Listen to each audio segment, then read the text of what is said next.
Hello guys, welcome to the watch channel. My name is Oliver and today I got a new unboxing video for you guys. I am unboxing a Breitling, as you can see. Breitling is not really a brand that I like that much. This watch is not for me. It's a watch I bought for somebody else, but I just thought I'd give you a first impression and also unboxing video of it. Before we get into the unboxing, I just want to say please subscribe to my channel. I'm really close to 100 subscribers right now, and I would really appreciate if you subscribe to my channel and make sure to hit that notification bell so you do not miss any of my videos. Breitling, not really a brand for me. I've seen a lot of Breitlings. I like some of them, some I don't, but I've never really looked at a Breitling up close and like properly studied it. So in this video I'm going to give you my first impression of Breitling, if I think it's a good value.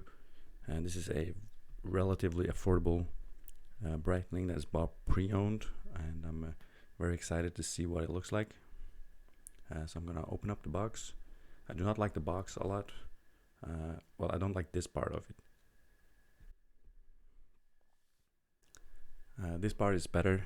So here is the actual watch box, which I guess it's convenient if you want to travel with your watch.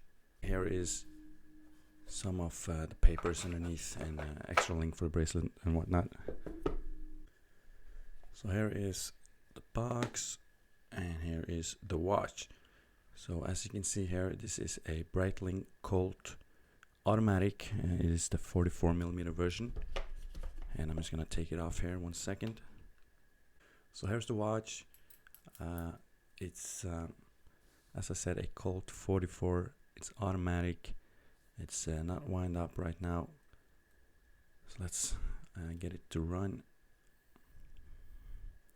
So I've just barely looked at this watch before, but I've not really looked closely. So I thought we'd take a closer look right now and see what it looks like. So I do like the dial.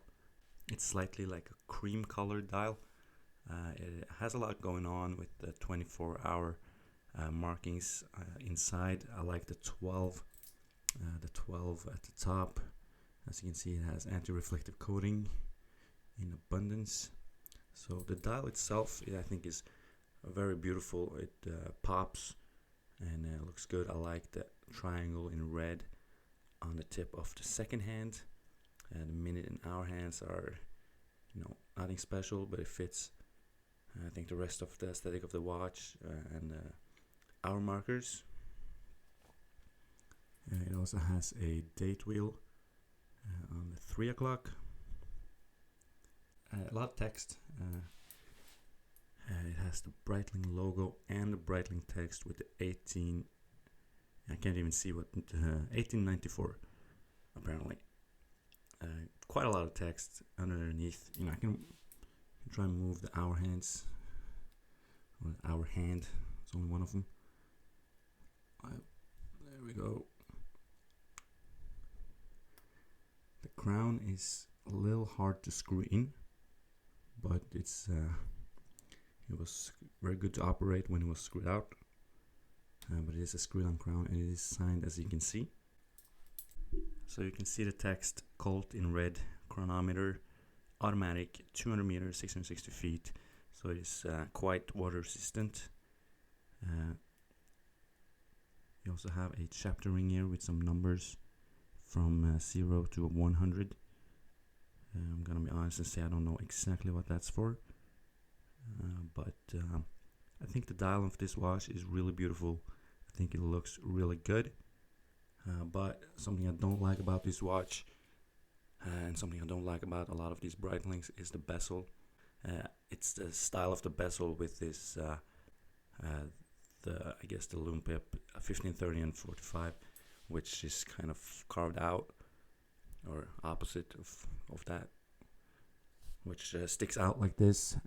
It's, I think, something you either like or don't, and for me it's something I don't exactly love.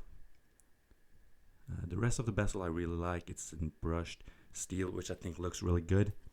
So if this bezel would have been like this and not have this thing stick out, I think it would look absolutely stunning. So the bezel is 120 clicks, and the action on it is pretty nice, but I find myself slipping. You need to use these to get a grip, because if you're here, you can barely turn it. It's very slippery.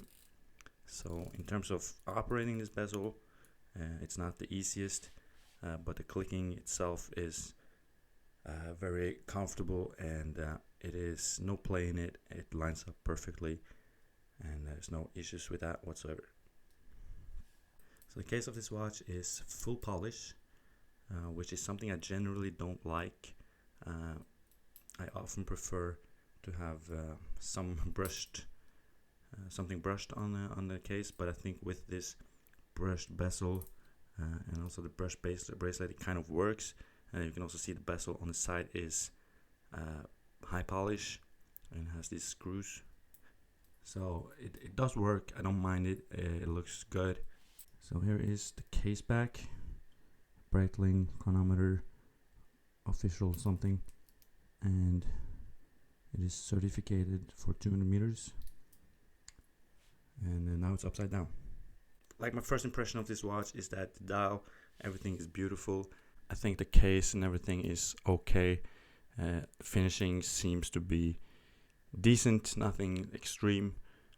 I do think, however, the dial is really what makes this watch.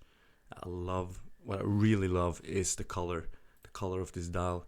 I don't know how well the camera picks it up, but it is not white. It is slightly like off-white, kind of a cream color, and it is beautiful. And I also really like the lume, which you see is green, which really pops on the dial. Also, great job on the dial. Bezel is not for me. The size is not for me. It's, as I said, a 44mm watch. So it's pretty big. I can try and put it on my wrist. I could get away with it probably, but I feel like it's too big for me. It's definitely bigger than I usually like, but you could probably get away with it. It doesn't wear that big for 44mm, but I guess that's something about the lugs that curve down, so it hugs the wrist pretty nicely. One more thing that I don't really like about this watch is the bracelet. First of all, you can see it's not straight. Something I don't love. It's, I think, again, one thing that you either like it or you don't.